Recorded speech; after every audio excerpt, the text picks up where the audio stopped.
Formats, angles ठीक बनाएं, नुक्ते पूरे बनाएं, लफ्ज़ के जहाँ पर नोक इस्तेमाल होती है वहाँ नोक इस्तेमाल, अभी देखें भी गलतियाँ हो रही हैं, लेकिन चले अभी आपका लर्निंग प्रोसेस है, इंशाल्लाह ठीक हो जाएगा ये।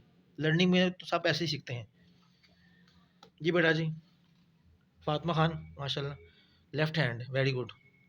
वाओ और हे को ठीक करिए, हे आप बना रहे हो अरबी वाली, ठीक है, ये देखें, हमें चाहिए उर्दू वाली है। उर्दू वाली ही ऐसे नहीं होती, कैसे होती है भला मालूम है, बनाए ज़रा, तरीका सिखाया गया हुआ है आपको। देख मुझे मुझे मार्कर दीजिएगा ज़रा, ये देखें, यूं और यहाँ से यूं, ठीक है, ये है जी, ये उर्दू वाली है। शाबाश। ऊपर की जानी मुकम्मल कट WP और नीचे की जानिब CP लिखें। शाबाश, लिखें, जल्दी करें, प्रैक्टिस कीजिए।